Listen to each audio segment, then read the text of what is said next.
Hi, everybody. I feel like I'm in either a dream state or I'm being punked right now, or something's going on because when I got the email to be invited to come here and I looked at the other list of speakers that have been on this series, I'm like, okay, one of these things is not like the others sort of thing. Like, how is this happening? Is it a spam email? But I'm beyond honored, and I want to thank Chad for introducing me to the school and to Nikolai and whoever. I mean, one person does matter, and I'm here because of you, so thank you so much. I guess what I'm going to do is kind of share a bit of a story, and a story of my life over the past really 15 years and kind of how that ends up creating this thing called Every Monday Matters. And I grew up in a small town in Modesto, California. You know Modesto? Really? Well, I kind of feel like Modesto is kind of like Arkansas in some ways, although I haven't been here very long. I've been here for an hour. But what I've seen so far, it feels like Modesto, you know? And it's just a good town. I mean, good people, good values, good morals. And I grew up in Modesto, then I ended up going to college at UCLA, and I played water polo. I actually think that probably people here know what water polo is because we used to play slippery rock a little bit. But anyways, played water polo in college as well. And then after graduating from college, I kind of got put into that place of, okay, what's now what with my life? So the first job I got was with M&M Mars. I was a sales rep, and they gave me a Ford Taurus station wagon that had Snickers stickers down one side and M&M stickers down the other side. And my friends called it my chick magnet mobile. And you go from being co-captain of the water polo team to driving a station wagon in about a week's period of time. It's a pretty humbling experience. And so I worked for M&M for about a year and a half. I gained about 40 pounds because I ate all the samples. I made a lot of friends. I think most of them were probably high. And after about my second Halloween season, I'm like, this is it. I cannot build another Halloween display. I can't do it. So I quit. And I decided to become a kindergarten teacher. And this would be probably father-son talk number one. Because my dad worked for Gallo Wine, E&J Gallo Winery for 47 years as head of sales. And so when my brother's a doctor and I was the business sales son, and when you quit doing what your dad did after a year and a half, there's kind of that awkward stage you go through. And I said, but I want to teach kindergarten. What I learned though quickly with my students is that a lot of them couldn't swim. And being a water polo player, it bothered me. So I started teaching them how to swim on the weekends and after school and things. And in LA, there's lots of cousins of cousins of cousins. And next thing you know, I was teaching 200 kids how to swim, and I didn't have any more time to be in the classroom. So I became a full-time swim teacher, which was father-son talk number two, probably. Matt, are you really going to spend the rest of your life in a bathing suit in swimming pools? And I'm thinking, what's the problem? I'm tan, they pay me cash, you know, they feed me lunch, this is cool. But I understood his point, and also, again, having a brother who's a doctor and always kind of seemed to do the straight and narrow, and he was the golden child. Oh, he's going to kill me when he sees this.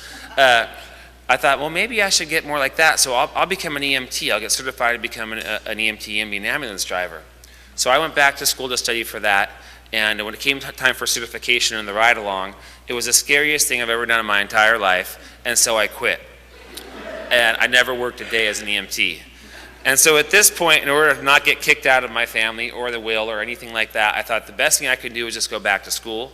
So I went back to UCLA again, to the Anderson School of Management there, and got my MBA. And if it wasn't interesting thus far, this is where it gets even a little more crazy. When I got out of business school, I was at some friend's house, and they were signed to Sony Records. John Paul Jones from Led Zeppelin, I'm sure there's some Zeppelin fans in here, was producing their record. They just lost their manager, and they were looking for a new manager. Just so happened to be a Monday night, which has nothing to do with the name Every Monday Matters. But it was a Monday night. We were watching Monday Night Football. We were eating Domino's pizza. We were drinking beer, and we were doing something else that they call medicinal things today. They didn't call it medicinal back then. And in this altered state, my best friend looked at me, and he says, hey, man, you just got your MBA from a top 10 business school in the country. You know, why don't you manage our band? And again, in this moment of clarity, I thought, that's right, you know. I have my master's in management now. I can manage people, deal. So we pulled out a Domino's pizza napkin, and we signed our contract on a Domino's pizza napkin. And unbeknownst to me in that moment, that became the start of a career for me in the music industry. And so I started in artist management on that glorious evening, And then it continued into getting hired by the Kardashian family. So I'd imagine people have heard of the name Kim Kardashian before. So I got hired by Robert Kardashian, the father. Robert, most people know him because of the O.J. Simpson case. What they don't know is that Robert was not a practicing attorney. He had his law degree, but he was never an attorney. He was a music man, and a successful music man. And so I was working for him as a senior vice president, and we basically got hired by the labels to help them promote their artists. And so next thing you know, I'm working with Coldplay, I'm working with Usher, I'm working with Tim McGraw, with Black Eyed Peas. I'm at the U2 concert, standing next to Bono's wife, holding his 2-year-old son while Bono's on stage. And all of a sudden, I'm just in this crazy, crazy lifestyle. I kind of call it like my entourage life, you know. And again, I'm from Modesto, California, or Little Rock, Arkansas, and now this has become my life. And it's like, how did this happen? What's going on? And I will be honest that in some ways it just kind of started to, I think, get to me. And in some ways you start to feel like you're invincible, and you're going out and you're working all day, you're partying at night, you're objectifying women, you're doing all these things that just I was not taught growing up in life to be, this is the man you're going to be when you grow up. But it's part of the industry, a part of what sucks you into it. I love music, and I will always love music. It's a certain ride in the entertainment business is a certain type of business that takes a thick skin and a bit of narcissism. And for me, it turned out to maybe not be the healthiest thing. So one evening, Sunday evening, I go to bed. The next morning, I wake up, and I think I'm having a heart attack. And I'm like, what's going on with me? So I end up at my doctor's office, and I say, I don't know what's going on. I'm freaking out. I'm having a heart attack. And he looks at me, he's like, no, I think you're just having a panic attack. And I've never had a panic attack before in my life. I kind of joke that I kind of live my life half asleep. I just steady as she goes, you know? And he's like, you know, I think you're just having really bad anxiety and a panic disorder. And so he sent me home with some medication. I'm like, I don't want to take this stuff, whatever. The next day I ended up going back because I could not calm down. And long story short, I ended up in a therapist's office. And it's hard because when you go to bed on a Sunday night feeling like you're on top of the world, and the next morning you wake up and you feel like the whole world is just falling out from underneath you, and you don't even know what to do. And I always say that if you're walking down the street and if you trip and fall and hit your knee, and your knee hurts, it makes sense that it hurts because you landed on it. But again, all I did between that night and that morning was sleep. And so this therapist handed me a book, and the first sentence of the book says, it's not about you. And I looked at her, and I'm thinking, I have no idea what that means, that it's not about me, because I just spent many years in a business where it had to be about you. And I left that day completely confused. A week later, she called me back. And at this point in time, my anxiety and my panic had gotten so bad that my parents had to come down to LA and move in with me. I was 32 years old at the time. I couldn't look outside when it got dark because I got claustrophobic. I couldn't fly in a plane. I couldn't drive a car. I couldn't eat. I couldn't sleep. It got so bad for me that literally it's like, why am I even living anymore? It's not even worth this to me anymore. I went back to see her again, and she said, again, read the first sentence of this book. It's not about you. And I'm thinking, okay. And she goes, until you understand, Matt, that it's not about you, you're never going to feel better. And that was a moment where she got my attention. I said, okay, well, how do I do this? And again, this is a condensed version of this journey that I had with this therapist, but where it ended up is that she started making me volunteer.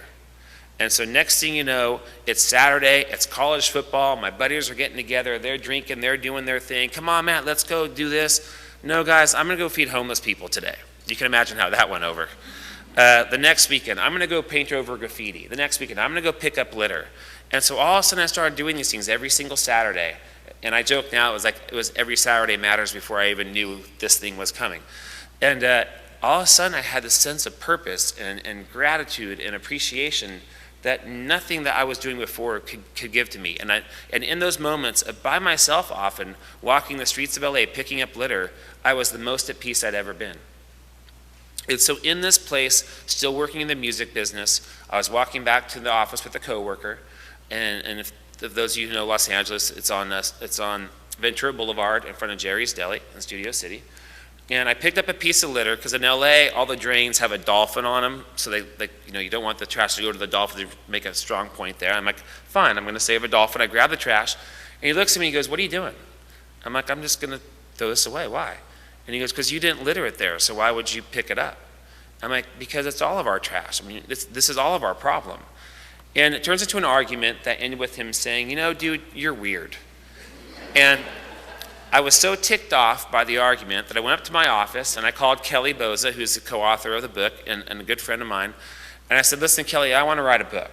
And her first response was, Matt, you don't read books, how are you going to write one? Which is one of the truest and funniest things Kelly's ever said in the 15 years that I've known her. I said, I get that. But I want to write a book that shows us that we can change the world by the little things that we do. And my first thought was, hey, it took me 1 second to pick up this piece of trash. Well, there's 300 million people in our country. If we all just picked up one, it's still a collective 1 second, but now there's 300 million pieces of trash that are gone. Or what if we all hugged more? Or what if we all planted a tree? Or what if we all take better care of our own health? Or what if we all recycled? Or what if, and what if, and what if, and what if, and what if? And so that became kind of the idea to do this, to write this book and to do this project. And so Kelly and I, we went to work. And 3 years, the book came out, 3 years ago, the book came out. And this is it. It's called Every Monday Matters, 52 Ways to Make a Difference. The truth is you probably can't find it in bookstores anymore. But if you want it, you can get it from us. Because, you know, after they kind of stop selling, they kind of pull them out. You become backlisted. So anyways, I thought that that was kind of it. When the book came out, it's like, okay, I did this thing. I got it out there. Now I want people to help and get involved and change the world. But about a month after the book came out, I got an email from a single mother. Her name is Darby. She's 24 years old and lives in Palm Springs, California. And the email explained a story about how she was driving down the road and saw a car pulled over on the side of the street with the door open and a woman hanging out of the car. So Darby explains that she pulls her car over to walk up to the woman to see if she needed help, thinking she's having car trouble. The woman was there with her husband, who's had Alzheimer's for like 45 years. He wasn't very functional. And it turns out that the gal was there not because her car broke down, but she was going to commit suicide. And so this email explains the story. And in the middle of it had a thank you note that the woman wrote to Darby for saving her life. At the bottom of that said, if it wasn't for your book, I would have never pulled my car over. Now, I never imagined in a million years that I'd write a book that would save somebody's life. You know, it just that wasn't even in my thought process at all. And obviously, it's not one of our 52 Mondays to go out there and find someone on the side of the road who's broken down and kill themselves. We don't have that in our book. But what it showed me is that, you know what, there's something bigger out there that so many of us lose focus on. And it's this idea that we can change the world and we can make a difference. And in that one moment, Darby saved someone's life and she could have easily just driven by. And it was such a strong message to me that I decided to walk away from my career in music and try to make Every Monday Matters a household name. And that was my bingo moment to say, this is what I got to do. So next I find myself at home, working at home out of my apartment and my computer. I'm not getting paid anymore, so I'm basically unemployed. I'm eating $5 footlong specials from Subway. Do you guys have that out here? I'm sure you do. I would have $5 footlongs for lunch and dinner some days. I love that promotion. Anyways, I figured I got to start to build this movement. So the first thing I wanted to do is I wanted to shoot a video and put it on, on the web, use the tools, use Facebook, use our website that we built, and kind of try to spread this message. So I'm going to show you the video that we shot to kind of kick off what today has become, what I call a movement in Every Monday Matters. Have you made today matter? Imagine a day when the homeless have a home. When no one honks their horn. When there are no cigarette butts on the ground. When everyone is smiling. When no one is hungry. When all kids have books to read. Clothes to wear. Imagine a day when... Imagine. If you're like most people, you want to contribute. Make a difference and have a positive impact on society. But maybe you don't know what to do, where to go. Or how to get others involved. Every Monday Matters takes 52 Mondays, 52 activities. To create 52 ways to make a difference. It's about ordinary people doing extraordinary good. Do something for others. Take care of yourself. Protect the environment. Give from your heart. Volunteer your time. Donate something. Anything. Help us change the image of Mondays from the day you dread to the day that means something amazing. So get started. Don't wait. This is your opportunity. Get involved. Get the book and talk to your friends. Your family. Your coworkers. Be committed. It starts with you. You have the power to make a difference. You matter. Go to everymondaymatters.com and share with us how you make Mondays matter. So we put this video out, and the response was pretty overwhelming for us. Thousands of people came to us saying, we want to get involved, we love this, we want to be an EMM or all this stuff. So I'm just sitting there going, okay, well now what do I do with all these people? So it's the time when California, especially San Diego, was on fire. It was like 2.5 years ago, if you heard about that out here. We did a firefighter letter writing campaign. We got thousands of letters sent to us. A bunch of people volunteered to then take them out to 26 fire stations. And it was just this instant, let's get involved and make a difference thing that happened.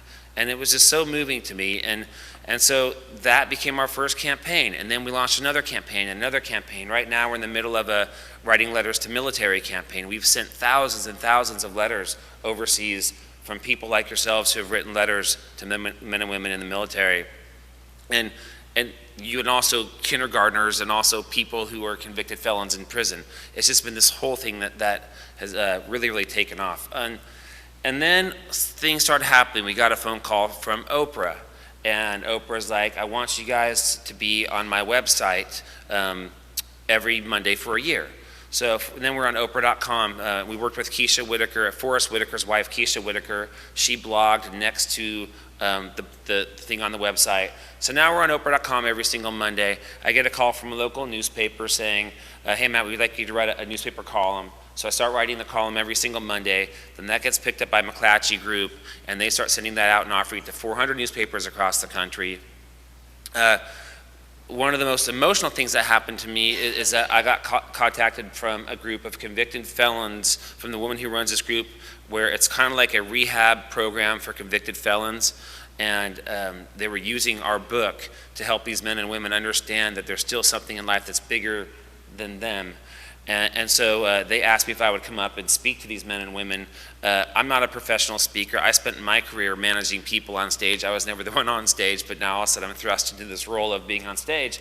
So I walked up there and I said, sure, I'd love to speak to them, and I'll just, I'll share my heart.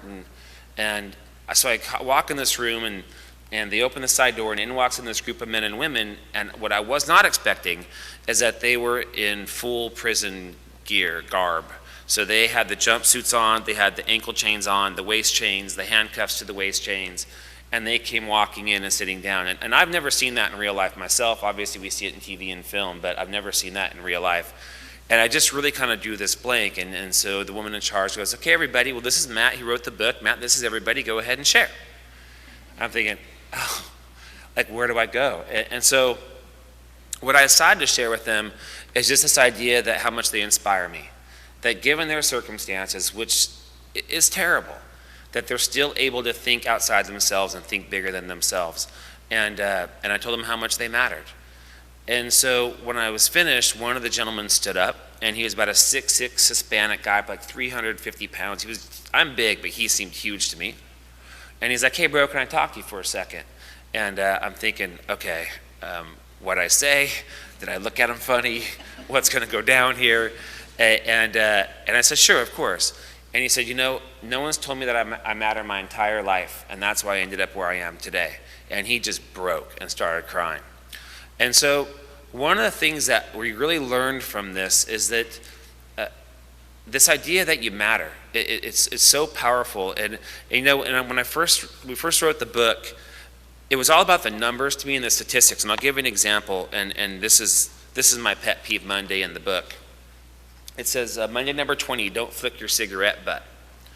You can see big pictures because Matt doesn't like to read. And that's the Monday. That's all the reading you gotta do for 1 week, which is perfect for me. Anyways, on every Monday there's statistics here as to why this is important to pay attention to.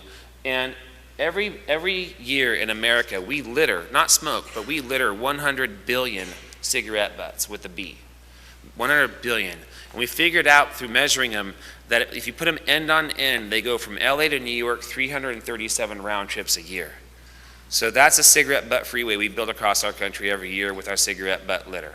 And it's disgusting. And I promise you now that you all know that, cigarette butts are gonna haunt you. You'll be walking down the street and you're gonna start seeing them everywhere. It's like when you wanna buy a red truck. Now all of a sudden everyone drives red trucks, you don't want a red truck anymore.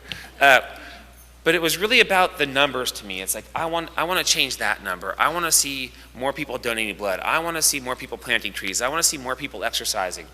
But that part changed me, and to me it's not about the numbers anymore at all, because I think what we first have to do is get to understand this basic premise that I matter, and that I can change the world. Through the little things I do, they'll have a profound impact. And I think once you get people to understand that about themselves, then all of a sudden they're going to find their own level. And some people are going to go overseas and spend summers in 6 different countries doing the kind of work your students are doing. Some people are just going to be nicer to their kids. We don't know what they're going to do with it, but I think the idea is when we get people to understand that you matter, then all of a sudden just the ceiling comes off the roof or off the building. So what I'm going to do right now is I have these wristbands for all of you, because she let me give them all a wristband, a You Matter wristband.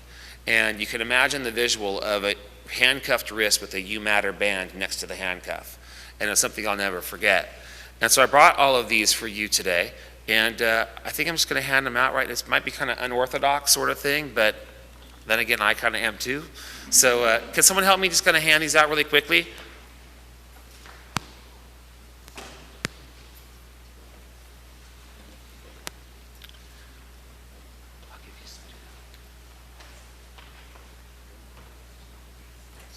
Oh, I got a couple here. Okay. Yeah, sure. But all I ask is don't put it on until everyone has one, and we're going to do a little something here. Sorry. That's funny.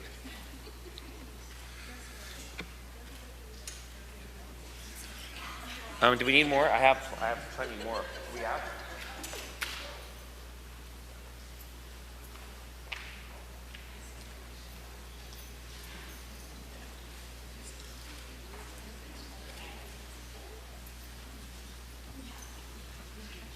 So everyone here have one?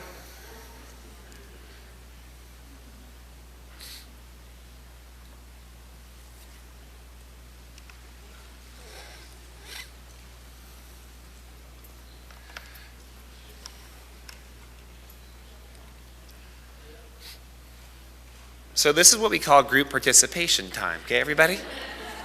Yeah. Matt's not just a talking head.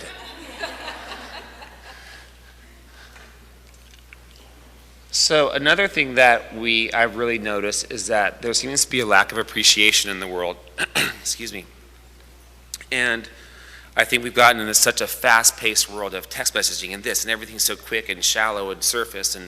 And so what we're going to do right now, and I hope that you know the person next to you, and if you don't, you're going to get to know them very quickly.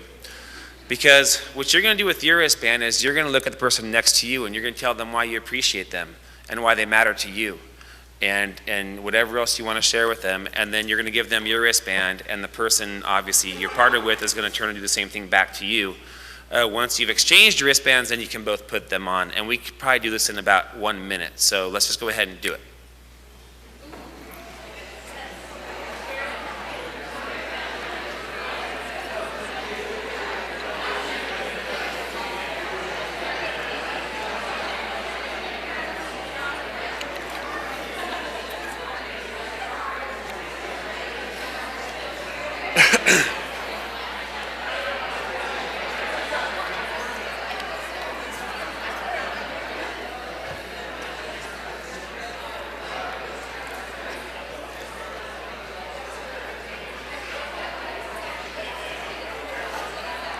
You okay?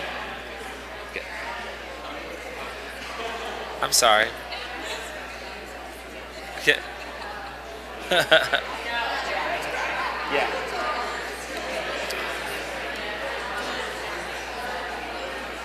Okay, has everyone swapped their wristbands? Have we swapped them? Cool. Okay, well, these 4 young ladies here in the front row have been kind enough to volunteer to come on stage with me. So come on up. Yeah.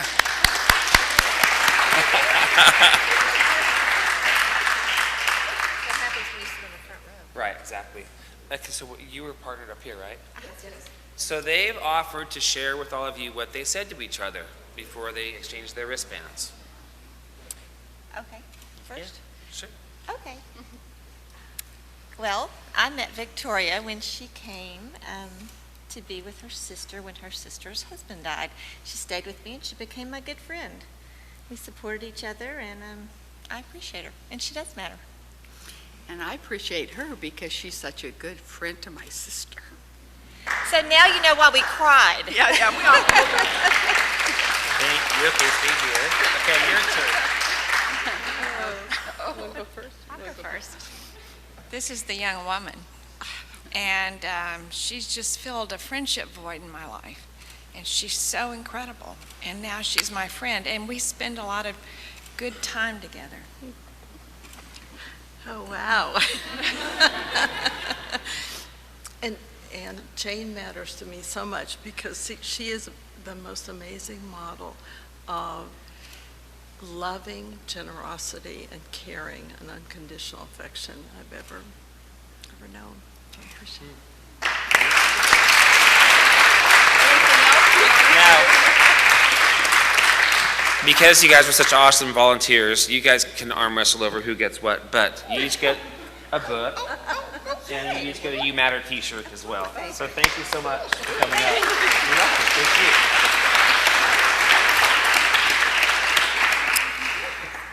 Sorry about that, guys. It's more fun to involve you guys, right? Yeah. Okay, so other things that happened. The biggest thing that happened to us early on is that we also got contacted by a lot of schools, a lot of teachers who had our book, and they were using it with their students in the classroom. We got the phone call, hey, listen, we want some lesson plans for this. Again, just trying to paint this picture of it's me at my computer just running this movement thing, and Kelly, who also had a full-time job, and so they said, yeah, we need some curriculum, we want it done in 3 months. We're like, okay, this is just not going to happen. So, but we made it happen, and we partnered with some educators up in Central California in Stanislaus County, and we ended up writing a school curriculum, and it's for grades kindergarten through 12th grade. And the basic premise of the curriculum is to teach our youth that they matter through self and social responsibility. And the curriculum has been out now for 2 years. We're already in close to 700 schools in 40 states. It's just taken off on us. I find myself in these conversations now with people that are way smarter than I am. They spent their whole year getting PhDs in this, that, and the other thing, and I've learned words like service learning and social emotional learning and character building and all these different things. I had no idea what they were. And they all ask you, Matt, what do you do? I said, well, we just teach kids that they matter. I don't know what you call it, but that's what we do. And that's been a really, really big part of this journey for Every Monday Matters, is the work we now do in schools. And if there's more details you want to know about that, I can kind of save that for the Q&A. Then our newest program that we launched now is Corporate Social Responsibility Program, the You Matter Corporate Program. We also got contact from a lot of companies that said, hey, listen, obviously in today's climate, we need to show that we're more socially aware. And so we create a program for that. The premise of this program, because there's a lot of great companies out there that give an awful lot. We all know that. But what I feel is that the employees that work for those companies oftentimes don't feel involved in that process at all. And so our program that we wrote for companies now is a way to engage every single person that works at that company to say, hey, together we're going to make a difference. You matter as much as the CEO matters, as much as we all matter, and we're going to do these things together to make a difference. It's not about check writing and philanthropy. It's about actually going out there and experiencing, doing things to make an impact. We just launched that program. We're really excited about how quickly it's spreading. We just started Carolina Healthcare System in North Carolina, 46,000 employees, working with Gallo Wine, obviously out in Northern California, and about 7 other companies. It's really just taken off. And to see these men and women and the growth that happens when you take teams of people who work together, but that's all they do together is work. And you get them out of the office, you get them out into the community, and all of a sudden they're doing these other experiences together. You watch the friendships grow, you watch the team building grow, the morale lift, and all these different things. So that's been just another great program for us. And the newest thing that's happened now is that now we have mayors who are officially proclaiming every Monday Matters Monday in their towns. And we're getting these proclamations, and that's kind of just where this thing is at. We still work out of my home. There's 5 employees to the company. We're, I think, going to get our first office space on May 1st, which is really, really exciting. But again, it's a story of, I guess, someone who kind of hit rock bottom and realized that his life was not focused in the right place, and now spends his life trying to make a difference. And I can't even, it's just, I can't put words to it, that the beauty in the world that I see now versus what I did before, and the people that I meet that inspire me, from a 12th grade student who shoots free throws every day at lunch and has raised over $500,000 to a 6th grader, to convicted felons. The amount of good I see in the world now, and the things that are being done to make this world a better place, it just inspires me every day to try to help as many people as I can to do that. And so, every Monday Matters is just that. It's you matter. We want you to get involved, whether it's with us or something else, but you have the power to change the world without a doubt. And that's really, I guess, what I would share with you in the main message here. There's some other videos I'd love to show you if you guys want to see them later, or do some Q&A right now, but I'm open to any suggestions on your end. So, yes, sir. Johnny, hold on 1 second. Oh, there you go. Question I've got is, I agree with what you're saying, and one thing that I've ran into is people that are ungrateful if you've reached out. When you first started this, did you ever feel discouraged when someone maybe took what you did wrong or misunderstood what you were trying to do? Yeah, I mean, again, coming from the business I was in, and then switching to where I am today, I still knew people in the business, and I've been made fun of, whether it's, goody two shoes or a Bible thumper, or, I've been called plenty of that. I don't know. It's been such a clear vision to me as to what I wanted to create, and or just, I guess, the seed I wanted to plant, and let everyone create that has never really bothered me, actually. No, it's been the most passionate thing I've ever done in my life, and I'm a pretty driven person, and especially when my level of passion is that high, I could be pretty stubborn. So, yeah. Thank you. Anyone else? Yes. Hold on 1 second.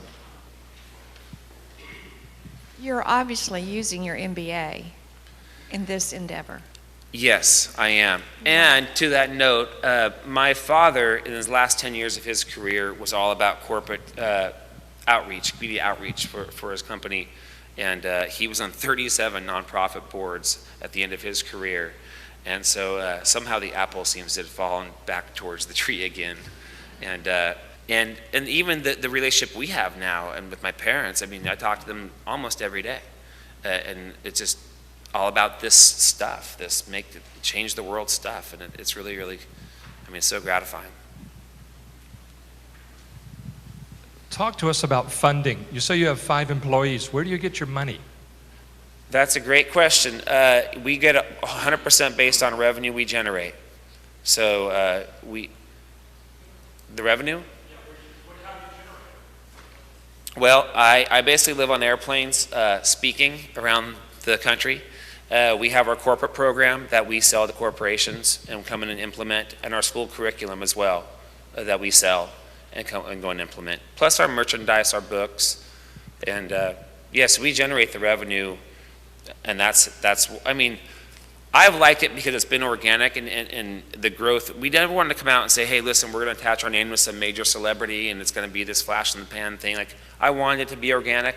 I wanted it to kind of have that, I guess, .com thing out of your own living room and build it the right way so it will last. But yeah, but we've sacrificed a lot. And every single person that works the company, I mean, I love them dearly because they've become a part of this vision and this passion, and they're all grossly underpaid. But they work their tails off, and it's working. So. This is interesting. Are you classified now as a social entrepreneur, and are you familiar with that movement as well? I am familiar with it. Actually, I saw Tom's shoes up here in the front row. I know Blake. I guess I am a social entrepreneur. Yes, I guess that's what I'm called these days. That's my title. Yeah. It's actually kind of funny. I got invited because, a little side story, but I'm not really good with the whole social networking thing, the Twitter and the Facebook and all that stuff. It's just, I just don't speak that language in my head for whatever reason. And I got called to go out to Dish Network was having a meeting in Denver and with another network called Halogen, and Halogen was trying to get their content onto Dish Network's thing. And so they called a bunch of social entrepreneurs and I was one of those people that they flew out there to be a part of this meeting because Halogen's content's all about doing good. And so the day before the meeting, I met with this consultant who's a social networking consultant. He says, hey, listen, Matt, tomorrow your homework is to send your first tweet. I'm like, all right, cool, I'll do it. So about 2 hours before the meeting, I get on my phone and I send my first tweet. And it says, in Denver with Halogen, about to have big meeting with Dish Network. Well, about 2 hours later, we're now in the conference room. There's like 17 people in the conference room, and then the head guy from Dish walks in. And he sits down and he goes, so, excited about your big meeting with Dish in Denver, huh? And I'm like, oh no. Like, what did I do? And he was quite upset about it, just that, you know, why would we make that public information? But yeah, I guess I have been termed and coined as a social entrepreneur, yeah. Just a word of advice, don't call it the Twitter or the Facebook. What's that? Don't call it the Twitter or the Facebook. They don't like that either. Right. So yeah. Right. It's like the Google. You don't, right, the Google? Right. Yeah. Are you aware that right now the National Service Learning Program is actually on the chopping block, so to speak, with the budget in Washington? I've been receiving a lot of emails from Nelda Brown and the people who run that about getting public support out there for the program. I am aware of that, and it's, you know, I think it's sad. I mean, I met so many kids today that you know, I get math and English, and I understand all that stuff, but there's another side to our children and to us that just has to be nurtured and grown. I mean, I kind of feel like maybe I'll show you a quick video. Is that cool? I think this I kind of want to send them this video, those people who want to cut the budget.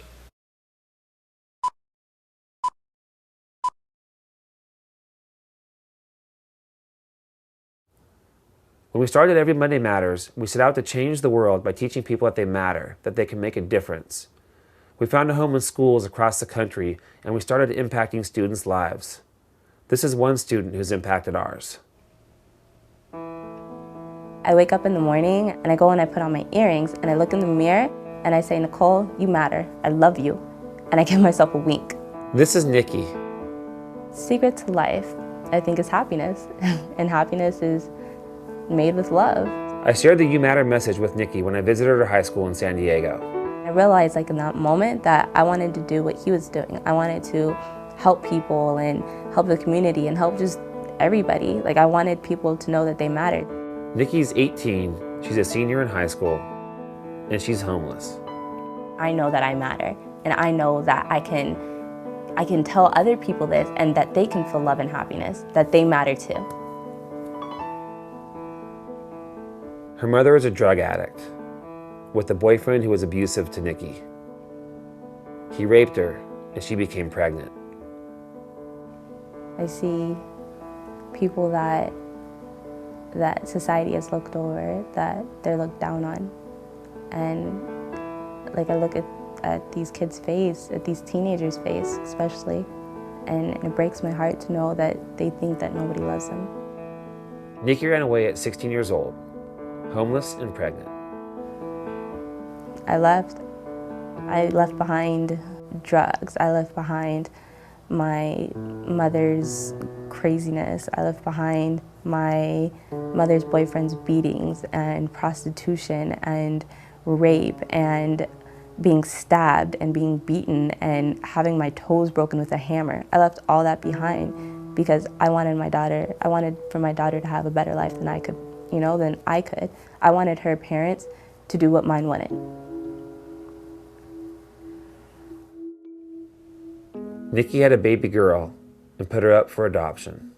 Having her in my arms and letting her go was like the most painful thing I've ever done. And I looked up at her adopted mom, and I looked into her eyes, and she was crying just as hard as I was, but for totally different reasons. And right before she left, I kissed her on her head and said a little prayer, and that was the last time I've seen her. This is Logan Nicole. She lives in North Carolina. I knew I couldn't take care of her. What was I gonna do? I couldn't have her homeless. So I decided that the best thing for her would be to give her up for adoption and to let somebody love her and care for her and tell her and look at her every day and say that she matters, that she's beautiful. Nikki knows her past, but she's focusing on her future. She knows she matters. Every Monday Matters gives us the power to step up and to make a difference, to be something better and be something more positive and proactive. And we have so much power, and I don't think people, like teens especially, understand it, but we have all the power in the world. We have to use it. Nikki is part of the movement. She's making a difference.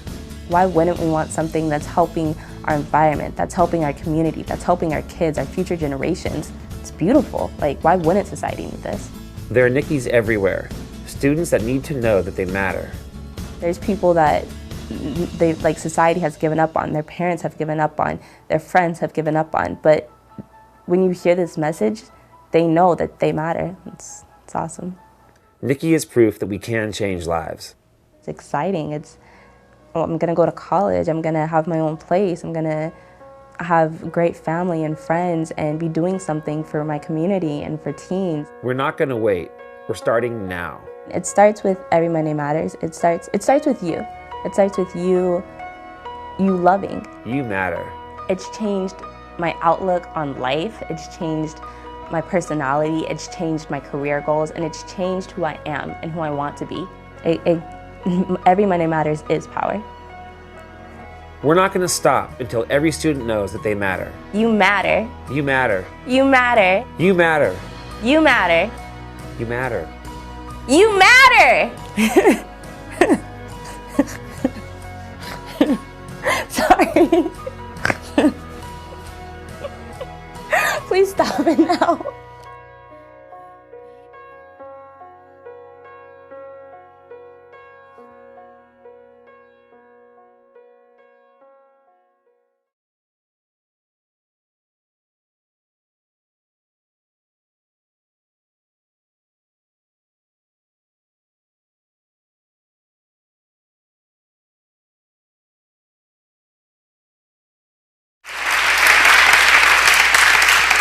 You know, one of the things that I've seen out there with the thousands of kids that I've worked with and that we work with as a company is that there is this sense of that they seem lost to me.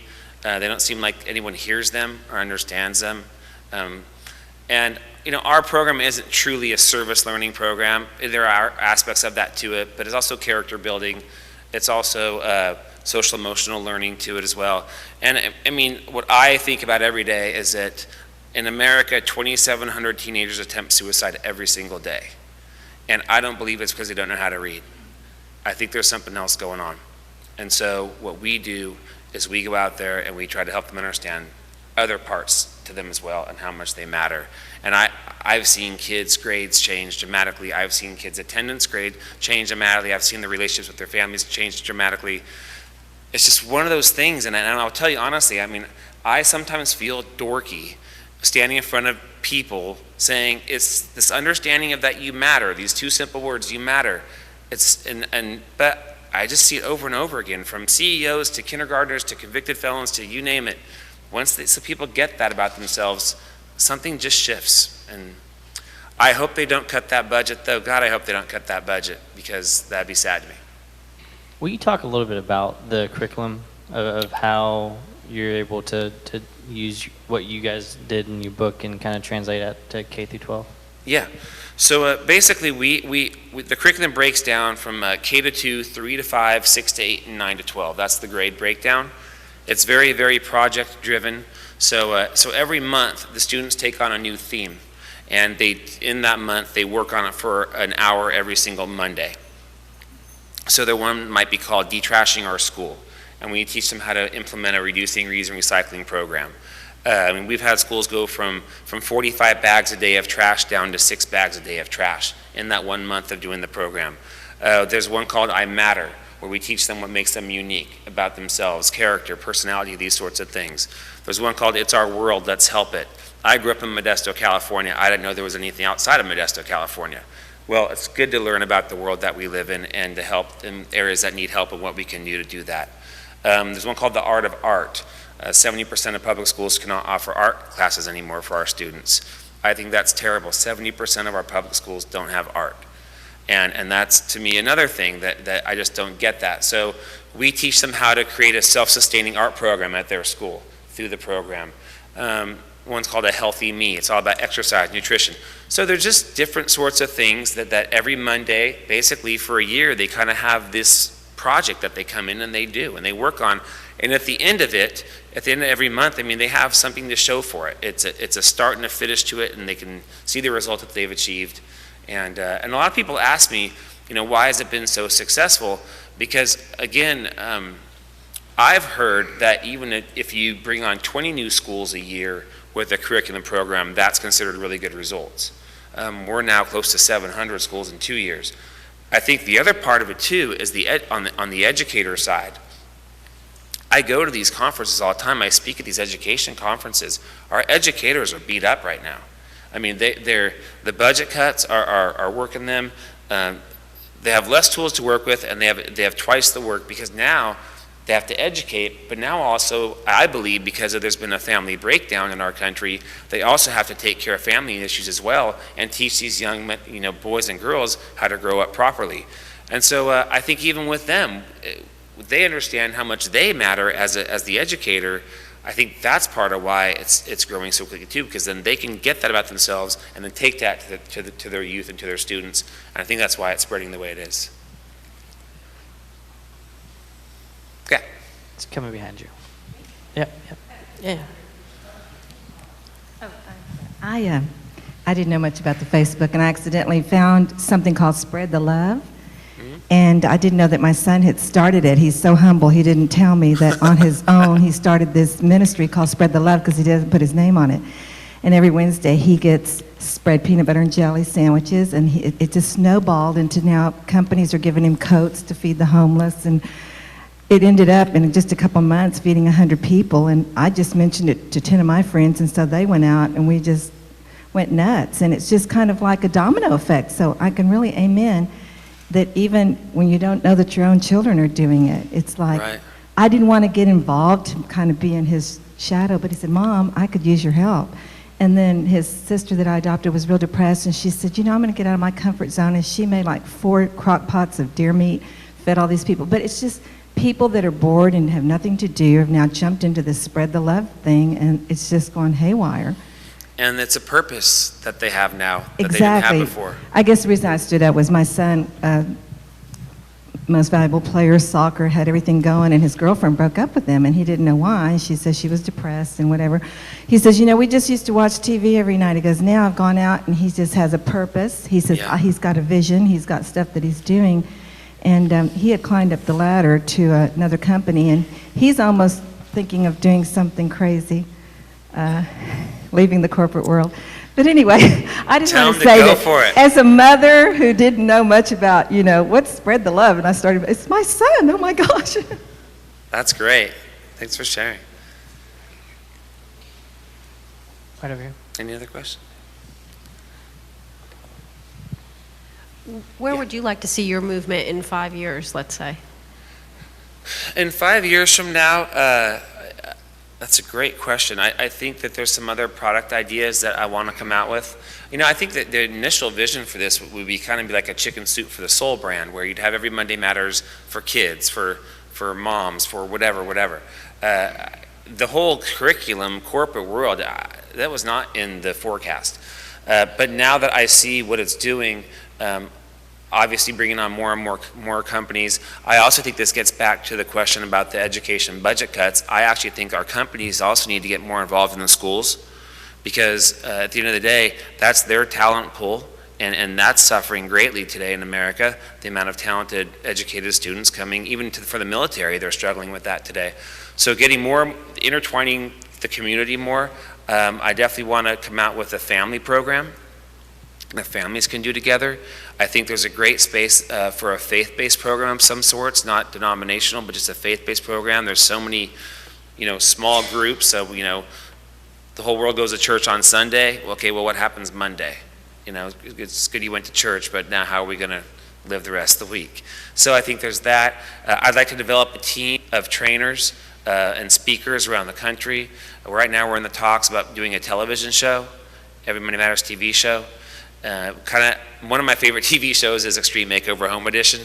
I love that show. I don't know why, but it's the same thing every single week, and you laugh and you cry and you laugh again, and they build a house. But it's such a powerful show to me. So there's so many, angles and ways that we're looking to take it in the next 5 years. And I get asked the question a lot, what if someone wants to buy your company? I've never thought about it once. I don't know. I don't even know what that looks like. I could never imagine selling it. And so this is me. This is us. This is what we do. And but future books. That's a great question, though. It really is. What's your favorite Monday? My favorite Monday? The one I love to hate is the don't flick your cigarette butts. I think one of the strongest ones is the first Monday, What Matters Most. That one speaks to me all the time. And you can go on his website and do this. Yeah. You go ahead and say it. Okay. Thanks. You want to switch positions? Yeah. The first Monday is What Matters Most, and all the statistics are about how average American spends our time, and it usually has to do with commuting to work and working and all these other things. And then through the process of the day, we ask you to make a list of what matters most to you, and then look how much time you spend on these things and versus what matters most and all this kind of stuff. And then usually it paints a picture that a lot of us don't like to see, but it helps us to adjust to then kind of get back on track of what matters most in our lives. And that to me is a really powerful Monday. That I think even myself, I get off base with it too. And I will tell you that one of the struggles that I'm going through right now is that this whole thing started because I picked up a piece of litter, and I used to go feed homeless people, and that's the life that I loved so much. And now the business has gotten so big, it's grown so much that I find myself now either behind a computer monitor or on airplanes going to speak somewhere. And so that's my own thing, getting back to myself saying, but wait a second, I've gotten away from the thing that got me here. I guess I've hopefully inspired a lot of other people to go do that same thing, but now I'm having to learn new balance in my life to still take out time. And actually now our company, one Monday a month, we go out and do some sort of outreach as a company as well. I just wanted to commend you. I think it's really amazing, like what you answered her question in the next 5 years, addressing, like you said, a non-denominational, faith-based.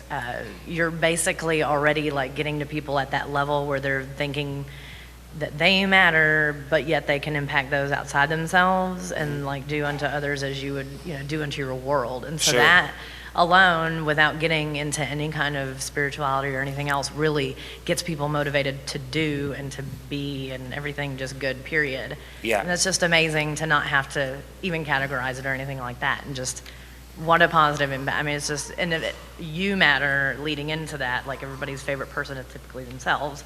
So getting on that level and approaching people, it's just, it's really touching. It's amazing.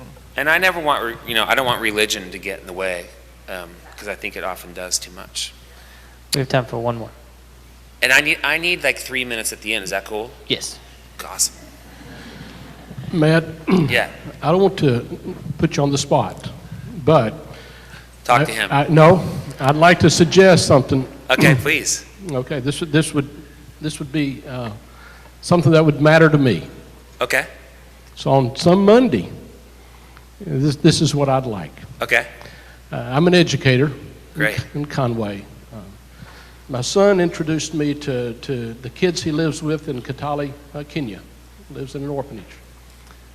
He was the square peg trying to fit in a round hole in the States. He's now, gosh, he fits beautifully. But he has a sense of purpose.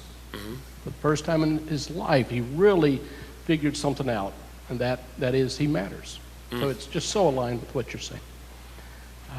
That's the good part, right? It's the good part. Okay. That's the good part. And there's even more. I'm waiting. May 20th in Conway, we're going to have several thousand kids doing what we call the chicken dance. Very few people, probably no one here knows about it, except my brother Fokeltonk, yeah. behind me. But it's the chicken dance marathon. Okay. Introduced 2 years ago. Okay. This is to help kids globally, is to create global warming among the kids in Conway and the kids in Kitale, Kenya, the kids from the Kipsongo slum. You know, I'm an educator. I facilitate this. But you know, I'm not a management person. I'm not a business person. I'm not a PR person. Mm-hmm. But I need someone to matter. And I would like to communicate with you at some point, maybe some Monday, and ask you, what does a person do who doesn't have some of your skill sets, Mm-hmm. who's in, you know, who wants to help communicate to people that they matter? Mm-hmm. And these Conway kids have raised $21,000 in 2 years. Wow. They're going to do this marathon for the third time. But you know what? It's just a secret. Mm-hmm. It's a secret. You know, it goes no farther than the community, which is good. Yeah. But I believe that there's more to come. But I don't know how to take it to the next step. And so at some point, I'm Mark Cooper, may I contact you? Of course. And ask you to matter in my life. And I might even come out for it. Well, anyway, you'll hear how's from me. that putting myself? That's me putting myself on the spot right there. Yeah, seriously. Yeah. But Yeah, I'll give you my card, and I'd love to talk to you about it for sure. They don't have whole hog in Conway. There's no whole hog there? I'm not going, sorry. Yeah. If they move that, if they move it to the whole hog parking lot, I'll be there. How's that?